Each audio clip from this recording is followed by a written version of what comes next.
has taken over. Let's go. It's Ferrall. Coast to coast. Steaks, chicks, stacks. You and I are going to make a lot of money. It's Ferrall. Coast to coast.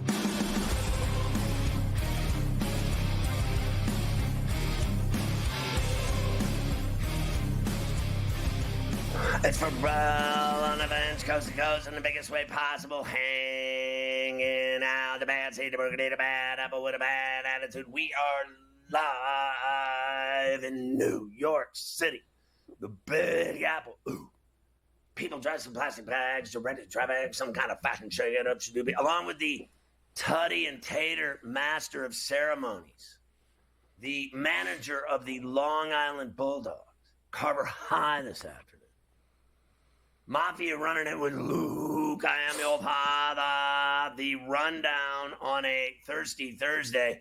A double shot with Morency from Vancouver this very hour. In the final hour, Roger Wallace, the Texas Longhorns radio analyst, will join us. Plus, Adam Kaplan, our NFL insider, with a double shot and bust a cap in yo ass all today on C2C. What a disaster last night in Queens, Carver High, as the Dodgers put a beat down on the Mets in Game 3 of the NLCS. If they don't win tonight, New York can forget about going to the World Series. They're certainly right about that. Happy Thursday here, Scotty, on Coast to Coast, as we get ready for a very big night. We do have, of course, the Yankees coming up at 5 East. We have the Mets tonight. We have Thursday Night Football. But, yes, let's start there. 8-0, Dodgers win again. Mets, the funny part was they left like a small village on base like 3 of the first 4 innings, right? Like, they had guys on base. They had opportunities to make that a game. It was 2-0 for a while before the Kike Hernandez homer, which really was tough to make it 4. And then obviously things got a little crazy later when Ohtani finally hit a homer. But the Mets had their chances, Scotty. I didn't think that, Severino pitched great. I thought that Buehler, it was kind of like Cole the night before, right? I didn't think that Buehler was dominant, but he grinded and got those big outs. And that was a big 4 innings that he gave the Dodgers last night. And them adding on the runs means they didn't have to use any of their really high-quality arms, which they'll have tonight now at Citi Field. I mean, the bottom of their order killed the Mets. Will Smith was 2 for 4. He had an RBI. He scored a run. Edman, the shortstop, doesn't matter at all. He's 1 for 4 with a run scored and an RBI. Kike, the 2-run homer. 2 for 5, scored 2 runs. He's waving at the fans, mocking Citi Field. It was a game when it was 2-0, and I thought Severino was battling, but I got to give credit where it's due. Buehler came up in a big game spot and came up very big for them. His stuff was, pretty filthy. He had it all going, and, I've never thought he was the same, and he clearly isn't the same as he was after a second Tommy John, but he said it after the game. He said, all I care about is big games. He's like, I don't care about regular season games. I don't care, and I'm here to win big games. And that was a big game, and he got it done, and the Mets didn't. And then to see Ohtani's shot into the upper deck, that was embarrassing as well. What a bomb that they give up late. And then Muncy hit another one. This guy Muncy's hit him in Game 2, Game 3. Now tonight you got Game 4, and it is literally do or die time, and it's all on Quintana because the lefty has to get it done or it's over. There's no way they win 3 in a row. There's no way. In fact, they're not winning 2 straight at Dodger Stadium. Hell will freeze over before that happens. In fact, I say if they lose tonight to the Dodgers, they'll lose Game 5 to the Dodgers. It'll be over. Yeah, look, this is obviously enormous tonight. Quintana has been good. No earned runs allowed in his first 2 starts in the playoffs so far. 11 innings he's pitched. They need a big-time performance from him, and the Mets need to, they're going to need to hit Yamamoto tonight. He was very good in his last start against San Diego.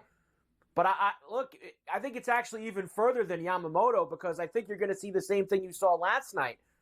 I don't think you're going to see Yamamoto for more than 4 innings. I think you're going to have to hit all those guys that the Dodgers are going to bring in afterwards, whether that's Kopech and some of the others that came in. Those are the guys the Mets are going to have to hit. But it doesn't matter who's on the mound. You got bases loaded, you got to get a hit. You got first and second, one out, you got to get a hit. It's like we talk about the Yankees all the time. You got to get hits in those positions, especially in the playoffs, and it's all on the Mets' plate tonight, that's for sure. Yamamoto against Quintana, Game 4 just after 8 o'clock East at Citi Field. Can I just say one other thing? Yes. The guy that is just killing them is Alvarez. Alvarez stinks. I know. I knew you were going to say. I knew you were going to say that. This guy left. He was the reason for all of it. He left all. I mean, he had. How many guys did he leave on base? He was awful, and he's been awful. And I don't know what he's hitting in the. I guess in the series. They're saying he's hitting 143. I don't even believe that. That's really the whole don't. entire playoffs. That's the entire postseason he's hitting. He doesn't have a hit in the Dodgers series. Over. He has left. Here's the stat I had for you. Alvarez has left 10 runners on base in games 2 and 3. So the last 2 games, last night and game 2, he's left 10 runners on base. Because remember, he left runners on base before the big Vientos Grand Slam. He left a lot of guys on you see him, for the last couple. The bat comes flying out of his hands into the netting. I mean, he's a mess. He's a mess, all right. That's for sure. We do have coming up in just about 2 hours from now, so on the last hour of Coast to Coast, Game 3 in Cleveland on the American League side. Yankees taking a 2-0 lead there. Guardians, of course, needing to get this done. You do not want to fall down 3-0. Clark Schmidt and Matthew Boyd are going to be the starters today. The Yankees made a couple of changes to their lineup. Wells out, Trevino in, even Rizzo out, and Birdie going in at first base. So with the lefty on the mound, Boone makes a couple of moves. And look, I expect both of those guys, Wells and Rizzo, to probably hit once Boyd comes out of the game. I'm sure that's kind of going to be the strategy for Aaron tonight. But Yankees with a chance to really put the stranglehold on Cleveland coming up in a couple of hours. Yeah, look, on top of that, just one other comment about Alvarez. Not only was he was terrible behind the plate, and he was terrible with balls that were batted into play. He was making terrible throws, terrible decisions. He has really hurt them. As far as the Yankees go, what I have a problem with, what I'm worried about is 5 through 9. Jazz Chisholm has sucked at a time you cannot suck. He has sucked so bad in the postseason, it's not even funny. Birdie, Volpe, Verdugo, and Trevino. So 5, 6, 7, 8, 9, I'm very concerned about, are they going to give him anything? Can one of those guys in 5 through 9, can one of them have a night? Can one of them have a game? Is it Verdugo? I don't even care if Volpe, he hasn't been stench like Chisholm has. The fact of the matter is, this entire team, in my view, depends on Schmidt's stuff off the plate. He really throws a wicked slider, and all I know is if he gets the movement he got in his last start, they're going to have trouble hitting him, and they got to count on him because Torres, Soto, Judge, and Stanton are the only ones remotely possible to produce with their bats at Cleveland, at Progressive. And I'm hoping it's Judge because I hope he goes into Cleveland and picks up where he left off with that shot to Monument Park. I hope he starts raking in this ballpark. He's done it there before, and they need the top of that order to produce because I don't think the bottom 5 through 9 can. Yeah, not the best crew they have down there, that's for sure. We've got Saints-Broncos tonight. Lots of football to do as well. Very busy day.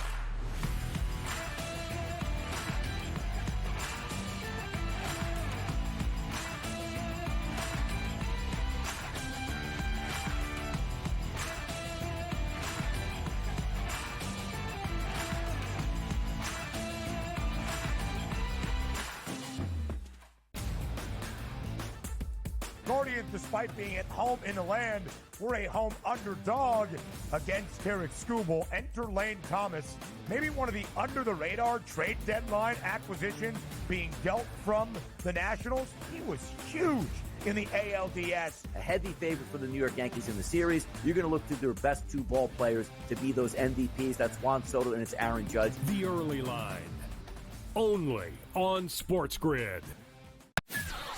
That kid on the two-point conversion play was wide open on the right side of the end zone, and the kid threw it about 15 rows over his head. People crystallized Georgia and Alabama. They put them on the shelf above everyone else, and they're just not there this year. I thought the kid Beck was great on Saturday, but they barely beat Mississippi State, who is porous. Ferrall coast to coast, only on SportsGrid.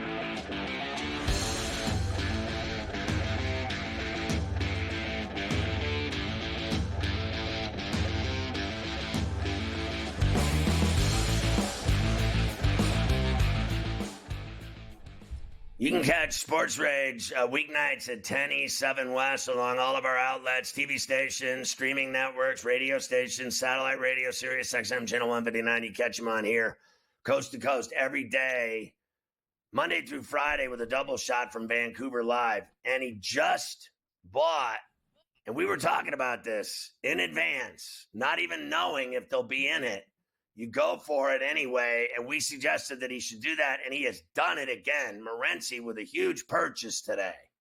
Striking first, Scott, and I wish you'd be sitting alongside me because I know it's something that, it's one of those bucket list things. If it happens, we're not there yet, but can you imagine Friday night, Dodger Stadium, Yankees-Dodgers, World Series Game 1, bro? How do you top that? Like from a sporting perspective, like that's the pinnacle, right? They haven't played since 1981. You go back to the boys this summer and the rivalry in the 50s with the Brooklyn Dodgers, the amount of history, and it's not there yet. But for the record, World Series tickets went on sale today. And as anyone who bought tickets knows, if the Dodgers don't make it, you get refunded, right? The same thing. Stanley Cup playoff tickets, you're buying it around in advance. They're not going to start selling tickets 2 days before. They're incredibly expensive. The cheapest ticket, and this wasn't on the secondary market, this is just the official price, $825, Scott, to sit literally in the last row of the upper deck of Dodger Stadium. And I was on the website that went on sale this morning at 1 o'clock Eastern, 10 Pacific. And I was like, man, I don't really want to spend, $1,000 after tax to sit in the last row. I'll just sort of wait this out and I'll see what the market pops up after. And so I ended up paying like $1,300 to sit in the right field bleachers. I think I'm like in the 8th row of the right field bleachers. Maybe maybe it'll be perfect. I'll catch a home run ball maybe at the World Series, Scott. But bro, I'm gonna be sitting. Those. Got the mountains. Nothing tops Dodger Stadium. I'm gonna show up early. Couple of drinks, just sit in the outfield and soak it all in. Smile. I might even show up for batting practice. A Dodger dog. You get the what's the drink? The Dodger Teeny. What is it? The Dodgerita. The Dodgeritas. You can't beat that. Can you imagine Yankees Dodgers World Series? You're sitting there. I'd be tripping. Yeah, it's as good as it gets, and it's almost overkill, Scott, because I already have this plan for a long time. The Buffalo Bills are playing in Seattle next Sunday. I'm gonna do both. I'm gonna go to LA Game 1 Friday night, Saturday morning, go to LAX, boom, fly to Seattle, check into a sportsbook hotel casino, watch Game 2, bet away, and then go to the Bills Seahawks on Sunday. Quite the weekend potentially lined up next weekend. Lumen Field. Epic. To see the Bills and your boy Amari Cooper. Yeah. You can't beat that. That's a great weekend. I mean, that'd get most people divorced. You know, it's why, Scott, I saw other tickets, and I was like, dude, got to keep the prices down. You and I talk about it. You start to get into flights, hotels, right. Brutal. dispensaries. You're looking at 5 large for this trip. Ubers, right? Stadiums. It's like, you know what I mean? It's like, just, get that credit card charged up. I tell you that, bro. It ain't going to be cheap. So I'm trying to, it's like, 25% interest. 30, yeah, exactly. 30, like $1,300 for the ticket. No, you don't need to sit behind home plate. You're not spending 4 dimes. No. Outfield's fine. And I already have the Bills ticket, so that's taken care of.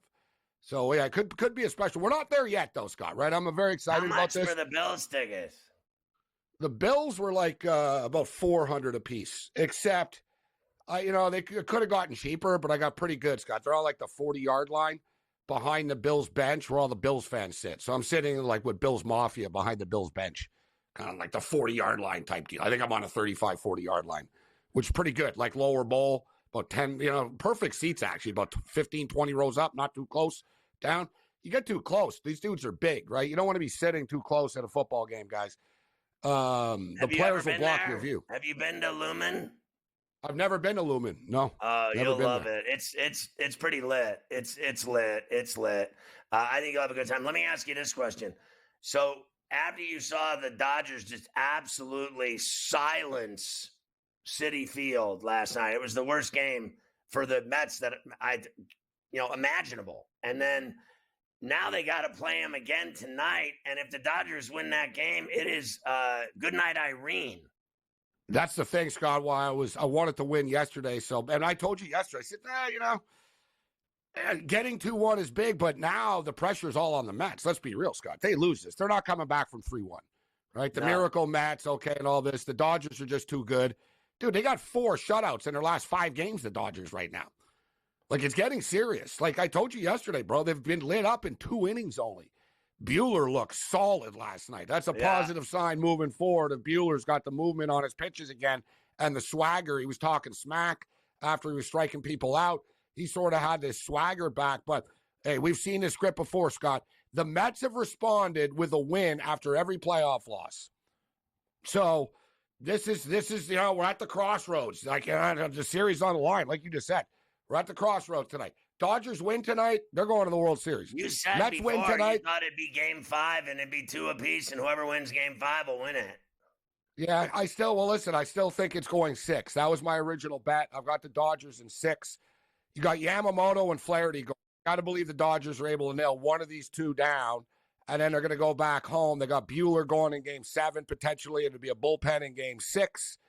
So tonight's big again. You know what I mean? The Dodgers have this killer edge. They're not going to let up because they won yesterday. It's all about striking early. And everything we talked about yesterday, Scott, came true. We talked about in these playoffs about scoring first. Yeah. Dude, the Dodgers are now 72-16 this year when they score first. That's like a significant number. It's not like, it's like, no. Yeah. It's like if they score first, they can start feeling good about themselves. You're in a lot of trouble. So another, early tonight is massive. Like you said, too, they took all those Met fans right out of the game yesterday. They were silent. They were going home early. When it was 2-0, I thought of you, and I thought it's over. The game's over. They're up 2-0. Every game, whoever scores first, it's over. It's like that's constantly. all she wrote. We got another shot with Morency coming up.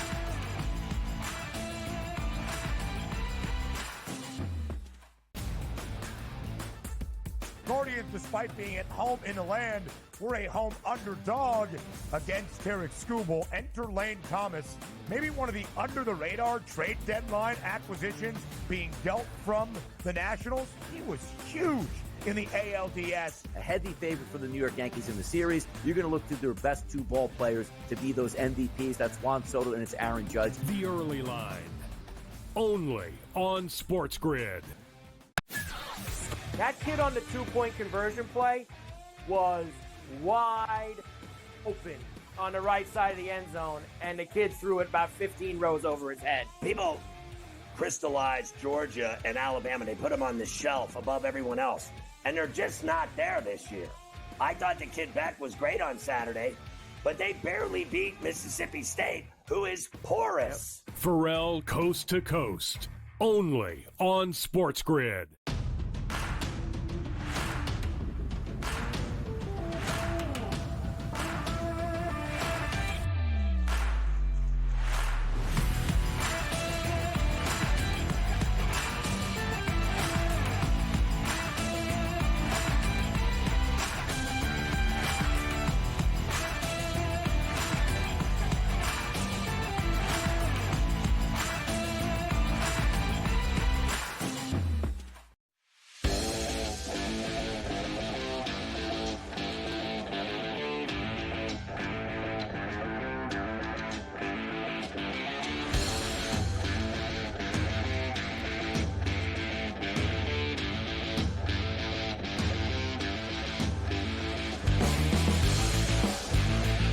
So we looked at the Yankee ticket prices for games 3, for instance, at Yankee Stadium in the World Series, if they get there, and they're even worse than Dodger Stadium. Yeah. And then what were the prices? The worst, the same seat you got is $2,400. Yeah, 2367 for 2400, 2380 to sit in the bleachers of Yankee Stadium for game 3 of the World Series if they make it. I just found one here, section 237 Yankees, $1,500. So, they're it's the same ballpark, but a little bit more expensive. And Scott, it's not happened yet. Like, you know what I mean? You got the hardcore season ticket holders and like the professional ticket brokers are the ones that are hoarding these early tickets.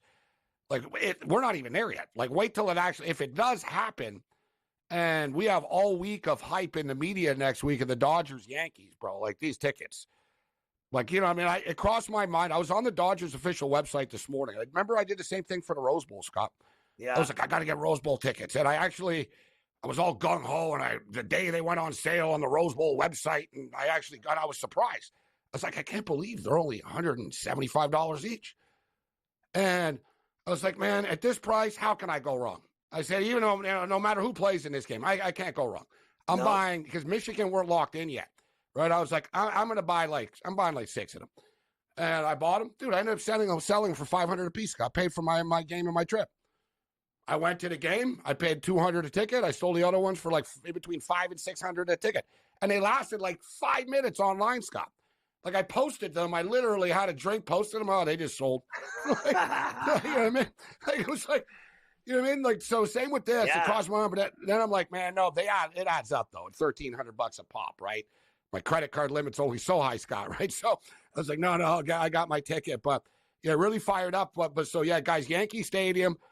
I'm looking right now. I'm on StubHub. It's about $1,400 to get into the stadium, and tickets are going fast right now. I'm seeing right now $1,500. 14. That's what it's going to cost you to get in. That's kind of what I paid to get in. What do you think will happen today with Schmidt against Boyd at Progressive Field in Cleveland, Game 3? Well, I've been one of the people, Scott, that I didn't take Cleveland in Game 2. I took Cleveland in Game 1. I've been taking the unders.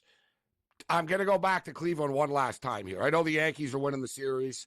I think Cleveland has one win at least in them, and I think if it's going to happen, it would be today. If they lose, I think they're going to get swept. And just quickly, as far as that's concerned, too, it's very confusing and stupid. But just say, hypothetically, Scott, the Yankees sweep them. So they play today, they play tomorrow, they win. And let's just say, hypothetically, the Dodgers win today and win tomorrow. The World Series will start Tuesday, not next Friday. So, like, it's because they're not going to wait They're not going to wait 8 days or whatever to start the World Series if everything's over on Friday, right? Which is a possibility. Like I said, Yankees win the next 2, Dodgers win the next 2. The World Series starts on Tuesday and not on Friday. That was another thing I had to take into consideration. I'm sort of assuming that won't happen, right? I think the Mets are going to win another game. I think you have to pretend like the days of the week don't matter anymore. You're going either way. Tuesday is Friday. I got the ticket. I'm going I'm like, well, either way, I'm going to this baseball game. So, Tuesday, but I'm just throwing Saturday, it out there. Tuesday is Sunday. You're going no matter what. So tonight you got NFL action. Denver at the Saints, and also you got BC at Vodtech at Lane Stadium. So the Saints are getting 3, Vodtech's laying 7.5, and then Marshall's laying 9 to Georgia State at West Virginia. It's at Huntington. How about those UTEP Miners last night, Scott? Big leap of faith. Got it done. Their first win in a year. UTEP. I was right. I know. I was wrong about Sam Houston State, though. That game fell apart, but we hit the UTEP game on the way out. I feel for Spencer Rattler, Scott. I really do. I think he's a very good quarterback. He went through a lot of adversity in Oklahoma. He goes to South Carolina, doesn't have an offensive line. Everybody left. All the skill position players were pretty much gone. He was running for his life. And he beat Clemson. He beat Tennessee. So I think Spencer Rattler's a baller. And then tonight, who's his number 1 wide receiver? Bob Means. So a heavy dose of Kamara tonight. But Scott, I think the total's too light, even with the beat up wide receivers. With the Saints, 37. Over. Yeah. And Saints defense is suspect. I know Denver's offense pedestrian. I like the over of this game tonight, Scott. And what about Vodtech BC, real quick? Looking at BC plus the points here tonight. Close football game. 7.5 at Lane. All right, Gabe, we'll see you tonight on Sports Rage.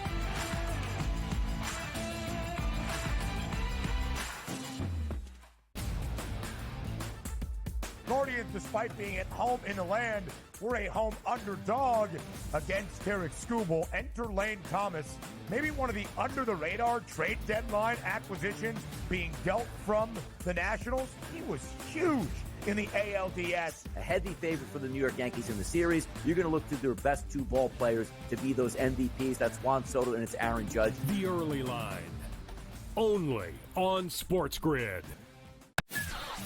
That kid on the 2-point conversion play was wide open on the right side of the end zone, and the kid threw it about 15 rows over his head. People crystallized Georgia and Alabama. They put them on the shelf above everyone else, and they're just not there this year.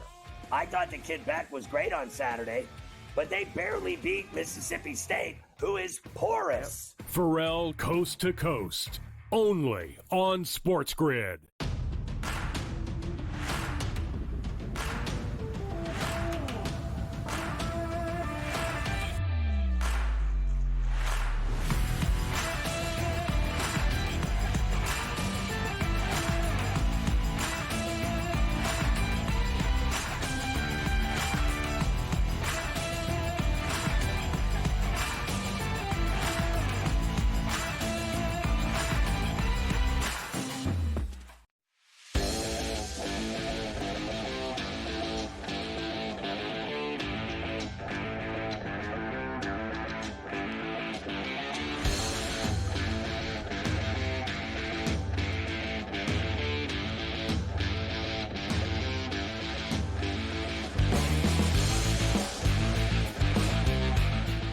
Wow, we got a lot of games in New Orleans this year, including tonight and the Super Bowl. which will be at the Superdome as well. Yeah, a lot of action down there in NOLA coming up, that's for sure. And we do have action there tonight, which is where we'll start with the NFL. Week number 7 already upon us. You got to be kidding me here. It just goes way too fast. And it will start with the Broncos and the Saints. Of course, we've talked about this all week. The storyline here, Sean Payton returns to New Orleans where he won a Super Bowl. They're putting Drew Brees. I think it's either retiring the number, putting him in the Ring of Honor. They do some. It's like they have to have separate ceremonies now, right, Scotty, at all these buildings and all these places. They got to bring you once to retire your number, bring you another time to put you in the Hall of Fame. So Brees will be there for that tonight. Here is Peyton, very excited for all these festivities and coming back to New Orleans. But at the end of the day, this is about his new football team, the Broncos, winning another game. He wanted it to be this game, and that means something. So, but the focus for us, though, in our team, I told him this morning, is look, we're in the business of collecting wins, and this is the next one, we have to get in the preparation and all of it. And so, years later, we'll be able to look back on it. Listen, he's a Saint, and he won a ring there, and Brees and this guy's relationship is locked in and set in stone, and he'll never, in my opinion, ever match it in Denver. I think he'd be too old to do what he did in New Orleans. So this is where his heart is. He can't get around the fact that he's coaching the Denver Broncos now and has to, play a game tonight in New Orleans. But I think all of his heart, memories, thoughts, and emotions from all the years down there are probably overwhelming. You just can't shake that ever. But look, Mike, no Pat Surtain tonight in that game. I think that's going to hurt the Broncos defense. I saw him get worked over with him against the Chargers. That game am I crazy? That game was in Denver. They went to Denver and beat them. So I was not impressed with their game last week, their defense last week, which I had been fully locked in on. I thought their defense was great, but it showed some weaknesses. I think they'll be even weaker tonight without him. That's why I like that over. No Surtain means you're going to be able to – I think Rattler's going to be able to throw. Now, I know they got guys out, Olave, et cetera, but, somebody's got to step up. He's not going to throw it to himself, the old Nerf in the living room, toss it to yourself and score the tutty. So I like the over more than I like either side, but I still like the Saints tonight, and Kamara and company. I think they can beat the Broncos tonight in New Orleans. They're going to lose every game at home. I just don't believe that. Yeah, there will be no Olave and no Rashid Shaheed. So the two top receivers for the Saints are both not going to play. Probably Kansas out there. It is a problem, and I'm going to let you know in a moment when we get to the touchdowns who's going to be the main guy for Spencer Rattler tonight. I can't wait. Right now, Broncos -2.5. That is the number. 37.5. So this was 36.5 all week. You mentioned a few times you liked the over in this game, and now it's gone up a point here as we're a couple hours to kickoff. I'm with you on the over here. Yeah, I already bet it at 36.5, so I don't care where it is now. And I still think it goes over where it is now. And I'll take those points. 2.5 for the Saints at home, of course. Going to be a very emotional night. When it comes to the player props, like we said, there's not, the big names aren't necessarily going to be there, but there's one that is, and that's Alvin Kamara, who, of course, will be the main attraction tonight, and I'll expect a lot to go through him with the Saints. Over 35.5 receiving yards. Bo Nix over 189.5 passing yards. Foster Moreau, over 8.5 receiving yards. Troy Franklin over 20.5 receiving yards. And Kamara under 68.5 rushing yards. I have to believe that no Olave, no Shaheed, and I know the Bronco D is good, even without Surtain there. This is going to be a lot of Kamara tonight, Sky. That has got to be the guy who's going to see the rock more than anybody else on that field. Yeah, look, I like him to go over that number rushing. I really do. If you want to win this game, he's got to have a buck and I think they need to pound him, and they need to use him. I think that's why there's props on his receiving yards too. And I don't think Nix is throwing for that number. I really don't. So I think it's going to be, well, maybe he will. Who knows? Like if I'm going to go, which I've already done the over, then I need them both to score points. So I don't know how they're going to get it in the end zone. But look, it's like I said before, they still have to execute no matter who's playing. You know what I mean? Like I've heard this a million times. Guys are out. Well, so what? Someone else has to play. So let's go. Let's just get it on. Well, I've got at least one of those. Somebody else has to play for us with the touchdown picks for tonight. We've been pretty good here in prime time. We're going to try to stay hot. I usually don't go with the straight chalk for the first touchdown scorer, but I find it very difficult to go anywhere besides Kamara for first touchdown. And I know it's 5-1. We usually give you something a little bit more juicy, 8, 9, 10, 11. But 5-1 for Kamara tonight, first touchdown scorer. He is the chalk. Cortland Sutton, plus 230. I think that's who Nix is going to find. And that's right, Scotty. There it is. Bub, your boy Bub Means for the Saints, checking in at plus 390. Anytime touchdown scorer tonight. Now, your boy Bub was the guy that got the most burn when Olave and Shaheed left that game last week. And it seemed like Rattler was throwing to him a lot, and I saw some people say that's because it's probably who he throws to or was throwing to a lot in practice, being second-teamers. So he might have a little connection with your boy, Bub. Bub Means tonight, Scotty, at plus 390. I like the price. $3.90, why not? I mean, if that's who he likes throwing to, then let's dance. Throw him the ball then. Get him in the end zone at plus 390. I like, again, all three of those plays on the board. And you got Juwan Johnson at plus 440. Where is, that Foster Moreau, plus 850 for him to score tonight. He was another guy Rattler was looking at a lot last week in the Dome. So isn't he their tight end? Why not get him in the end zone? At that price, are you kidding me? Almost 9-1? 850 for Foster Moreau. You know what? It's a small sprinkle add-on for us here. Foster Moreau at plus 850. We're going to dance with him as well here tonight down on Bourbon Street. So the Broncos. Hard time. Now, look, I'll pop it on, but I got a real hard time getting invested in that or the Vatek VC game when you got the Yankees game and then right into the Mets Dodgers. Like, you couldn't get me to change that channel last night to save your ass.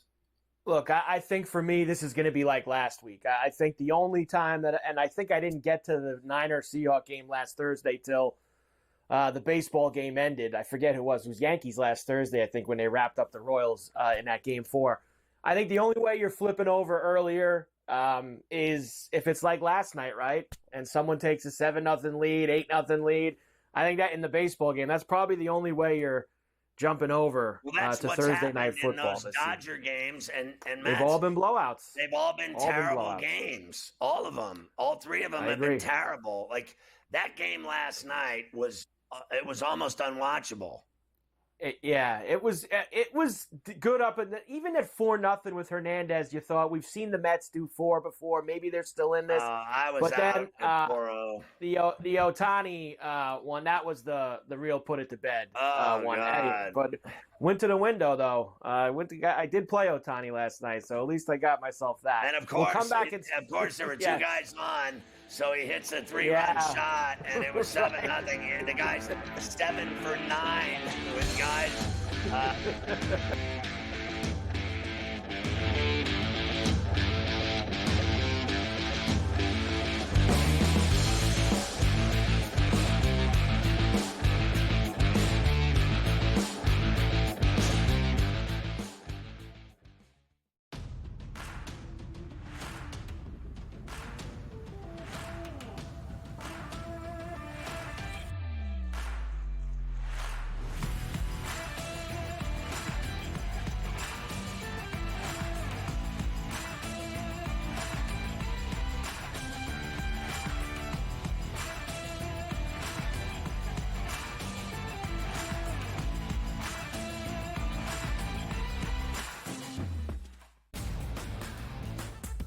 Guardians, despite being at home in the land, were a home underdog against Tarek Skubal. Enter Lane Thomas, maybe one of the under-the-radar trade deadline acquisitions being dealt from the Nationals. He was huge in the ALDS. A heavy favorite for the New York Yankees in the series. You're going to look to their best two ball players to be those MVPs. That's Juan Soto and it's Aaron Judge. The Early Line, only on SportsGrid. That kid on the two-point conversion play was wide open on the right side of the end zone, and the kid threw it about 15 rows over his head. People crystallized Georgia and Alabama. They put them on the shelf above everyone else, and they're just not there this year. I thought the kid Beck was great on Saturday, but they barely beat Mississippi State, who is porous. Ferrall Coast to Coast, only on SportsGrid.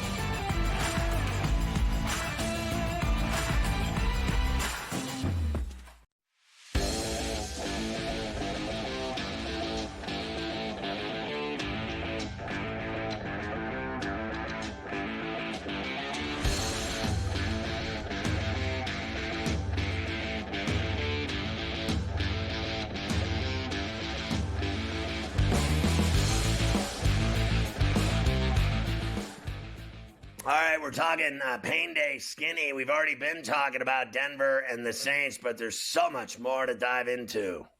Yeah, we have a lot of heavy hitter games coming up on Sunday for Pain Day, including none bigger than the Lions and the Vikings. Vikings 5-0, top of what has been a very good NFC North so far.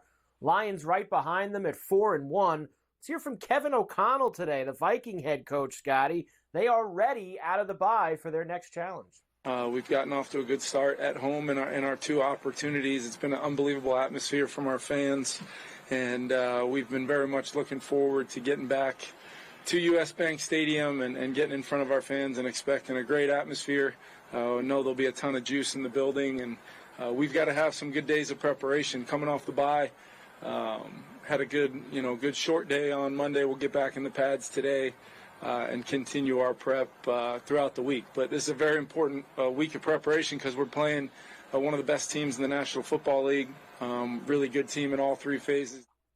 You know, I know a lot of people are saying that they are, potentially if they win this game, that they're going to keep going and get to about 11-0 at the very least. Like their next 5 games, a lot of, people that think they know That's that a win. That's a win. That's a loss. That's a win.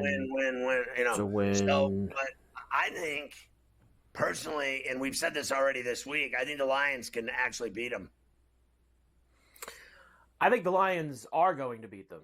I think they actually can beat them, and I think they actually are going to get it done right now. And you're right. They're at the Rams, home for the Colts, at the Jags, at the Titans, at the Bears. So they got 3 road games. 4 out of their next 5 are on the road.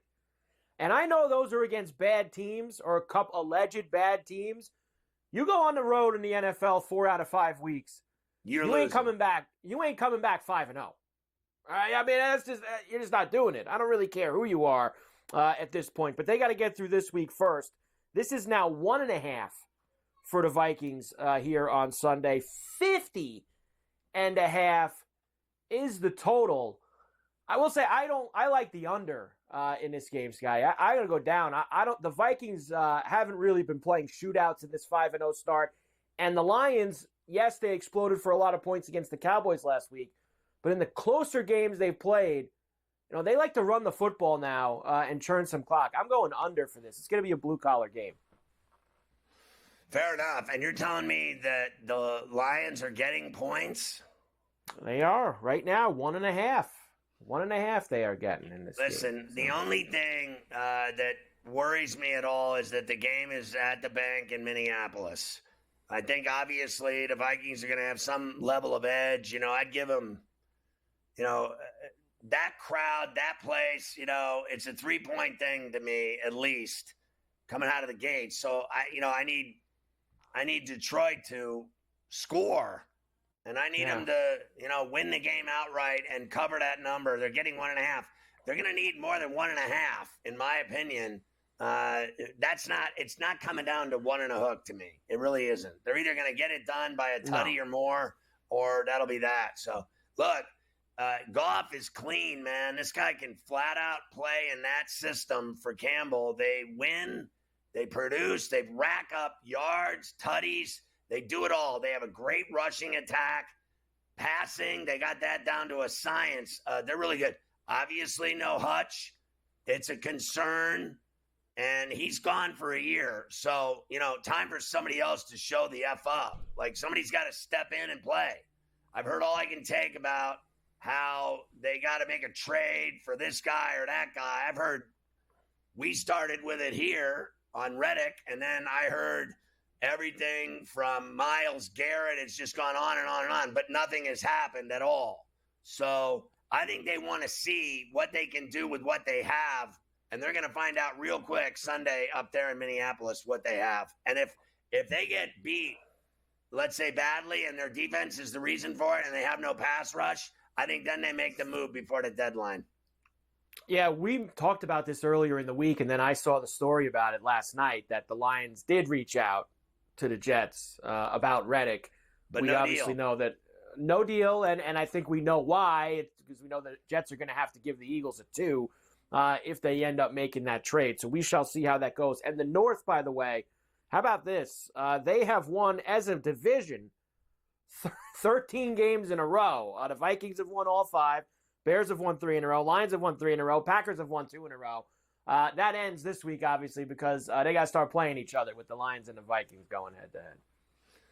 But that really is impressive, and that was why I sent you that. I just think, that's crazy. They are playing the best football in the NFL, that division. They've been the best records, the best football, the best product, the best quarterbacks.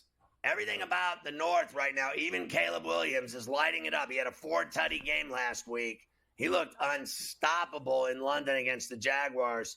So that division's fantastic right now. Everything's cyclical. It's their time. It certainly is. Bears on a bye this week after London. And we're going to talk about the Packers in a little bit because they are home for Houston in what is also going to be a very fun game of that Sunday slate that we are going to have. All right, we will come back. I'll save this for after the break because I need to give Kyle all the time he can. Kyle Shanahan and the Niners, Scotty, they've had some big problems with the Chiefs in recent years, including losing the Super Bowl to them not once but twice. So we will come back and hear from Shanahan about what he has in store for the Chiefs this coming Sunday. I am watching, while I have 30 seconds, the opening round out at TPC Summerlin in Vegas as we do have the Shriners on. Whoa. And we talked yesterday about getting some early guys for first-round leader because the wind is supposed to really pick up here this afternoon. Win. Unfortunately, me and Cam picked the wrong Canadian. We had Ben Silverman on our card, who did shoot 7 under this morning in the first round. The problem is that Taylor Pendrith shot 10 under this morning in the first round. So wrong Canadian for first-round leader that we ended up going with. Now the guys coming out now in the afternoon are going to have a lot of wind in their face as they're teeing off. Well, I need to turn it on immediately.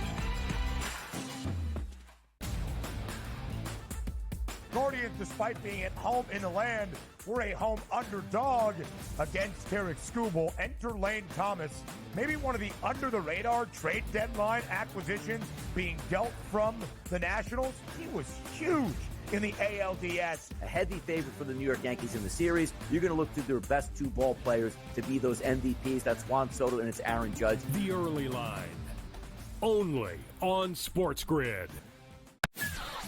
That kid on the two-point conversion play was wide open on the right side of the end zone, and the kid threw it about 15 rows over his head. People crystallized Georgia and Alabama. They put them on the shelf above everyone else, and they're just not there this year. I thought the kid Beck was great on Saturday, but they barely beat Mississippi State, who is porous. Ferrall coast to coast, only on SportsGrid.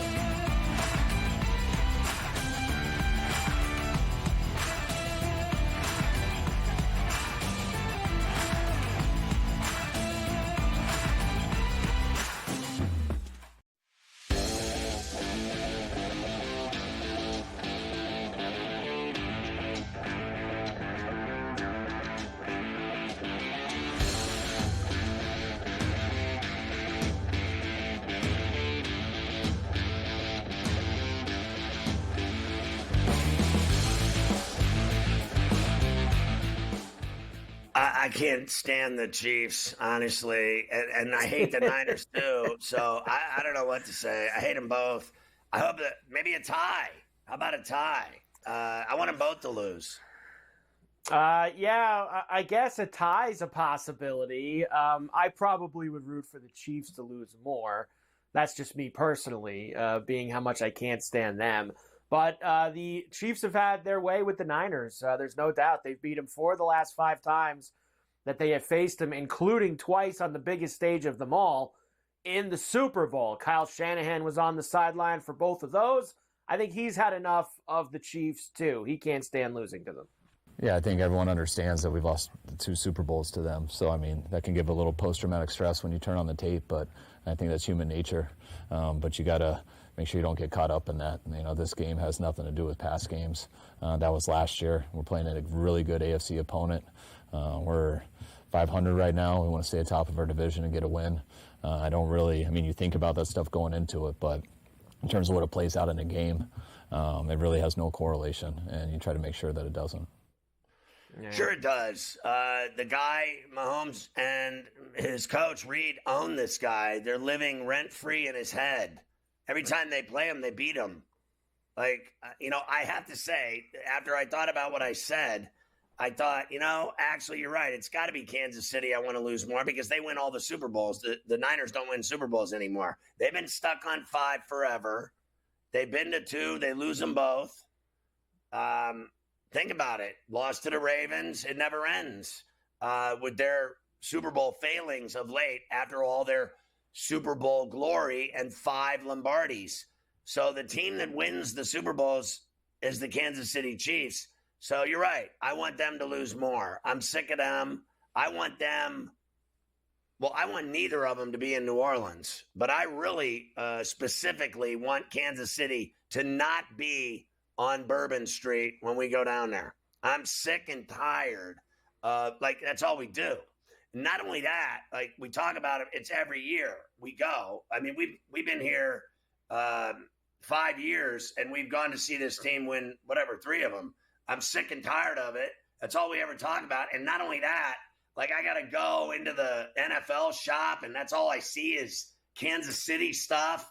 And then, when I'm going around to party, everywhere I go, I just see these moron Kansas City fans, and they're so painful because all they do is win, and I get it. So congratulations. Not only that, my aunt, I told you, my aunt and uncle live there. He passed.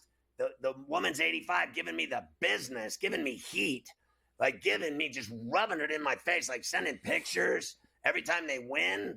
I've had enough of this, B. I've had enough of her. I told her the other day, I said, I've had enough of you. Don't bother me anymore, woman. Sick of you, miserable ant. Sick of you. I don't like you anymore. Like when I was a kid, I liked you and used to climb up on top of you. I don't like you anymore. I'm an old man. You bother me. Don't write me. Don't call me. I'm sick of your team. I hate everything about him. When I saw that Mahomes getting in a Yankee fan's face, I wanted to punch his face in. So you're right. It has to be the Chiefs that lose. So I'm on the Niners.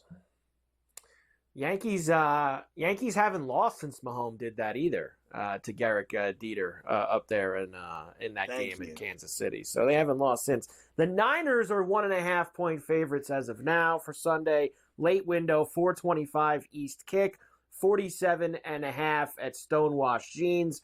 I gave you that awful number yesterday. Mahomes is a dog, he's like 11-1-1 against the spread or some nonsense like that. Not this week. Niners, Scotty. He never loses. Let's go. What have they won? 11 in a row, the Chiefs? 11 they games never in a row. lose. They never They lose. never lose. So, and it it's is off a so bye. painful. And it's off a bye, which Reed never loses off a bye. And how about this? The NFL does this to us. They know full well that this game irritates a lot of people. That would not only do we have to watch them play in the Super Bowl every year, these two, twice we've seen it. Now we got to watch them play in the regular season too. They just have to rub it right in our face, and it just never goes away. It's like a nightmare. It really is. For me, it's like a nightmare. I can't even take it. I can't take it. I need a shrink. Mafia, get the tequila and my pills. It's very tough to stomach. I don't like it either. It bothers me. We'll come back and we'll start the next hour hearing from all those wide receivers that got traded earlier in the week. They talked for the first time yesterday. We'll hear from Cooper and Devontae Adams here on Coast to Coast. Okay.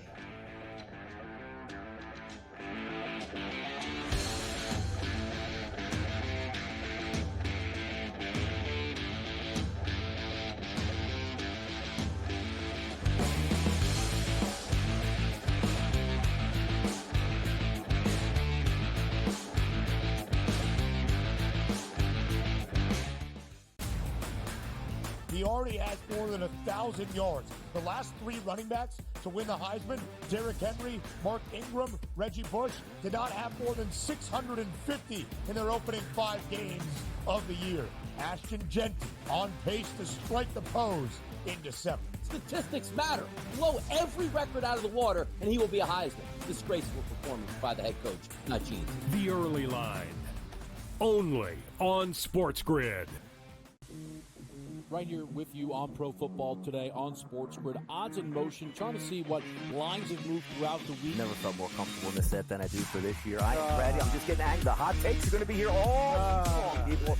What in the world is going on in Miami, Dom? It's not particularly anything to shy away from just because many people are on top of it. Hot take, hot take. I think this line is asking you once again to take New Orleans. Pro Football Today, only on SportsGrid. I do a sliding DiVincenzo to the one. Obviously, Terrence Shannon Jr., that is actually dynamic offensively and defensively. So we'll see how it works. I think it's a little bit of a work in progress. Do both teams win? Yes. I don't think at the end of the day, Minnesota could have afforded to keep Cat, Rudy, and Ant with that amount of money. Betting above the rim, only on SportsGrid. I do think they come back, and I think they win this game, but they've got to do it decisively. I think they've got to get that confidence back because they went out there, and like I said earlier, Kentucky almost beat Georgia. Kentucky almost did beat Ole Miss, and I think what you're going to see in this conference, if you don't play well and you're a top 10 team in the SEC, you're going to get knocked out by one of those top 25 teams in the SEC if you're not ready to play. Powered by SportsGrid.